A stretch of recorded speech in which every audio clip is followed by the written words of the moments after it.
Hi everybody, my name is Renz and I am the Assistant Coordinator for Asia Indigenous Peoples Network on Extractive Industries and Energy. And I am with... I'm Micheline. I'm from the Indigenous Youth Front of the Archipelago, Barisan Pemuda Adat Nusantara in Indonesia. Yes, and I'm not from Indonesia, I'm from the Philippines. But we are both Indigenous youth. Wow. Indigenous women, yes. So today I invited Micheline here. Micheline? Yep. Micheline or Shalene? Can I call you Yes. Shalene? Yes, perfect. To talk about their issues in Indonesia, especially when it comes to food security or how climate change issues affect food security. So in one of our sessions yesterday, you mentioned about how indigenous peoples have this indigenous way of preserving food. But then because of different issues like with the monocrop plantations, it has affected your the climate or like the environment. We'd like to know how that issue or how the climate change issue has affected your indigenous way of food preservation. Right. So thank you for raising that issue because it has never been that much of an address to this type of issue in Indonesia. Because apart from the climate change itself, indigenous peoples in Indonesia, first, they are not acknowledged legally by the government of Indonesia. Secondly, we have been oppressed by many things, especially the colonializations, the government system, and as well as the investment that's coming from the European and the global North companies. So right now, the indigenous peoples have a crisis in their own food system because back then, before the country was created and declared independent, indigenous peoples always practice this type of food technology, food system. We call it lumbung in Bahasa Indonesia, which means like a seed keeper house.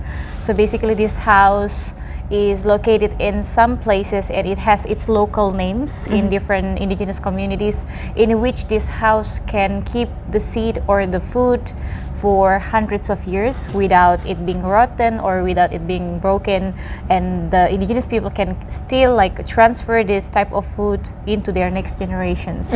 But now we don't have it anymore because it has been destroyed by the climate change. It has been destroyed by the companies who come to occupy the communities and the territories. And the thing is that the climate change has swiftly transform all of the soil and the lands of the indigenous peoples into places that cannot be planted anymore. So the indigenous peoples had to flee their lands. They have to force themselves out to the city to find a better job and to work based on the skills that demanded by nowadays requirements in the society. Yeah, okay.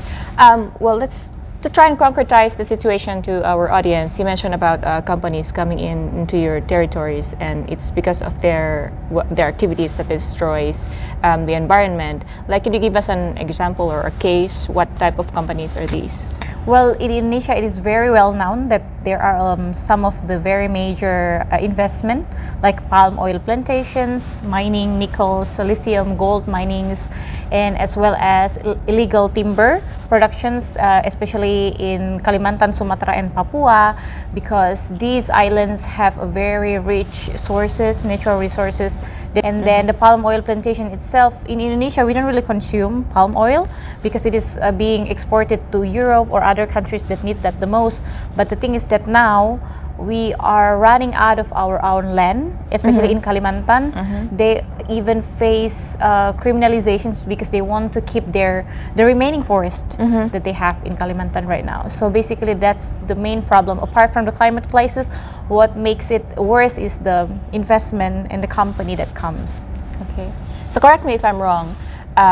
Because of the foreign investors investing into monocrop plantations, mining operations in Indonesia, most of the indigenous communities are driven out of their lands because of the destruction that these businesses has caused to the environment.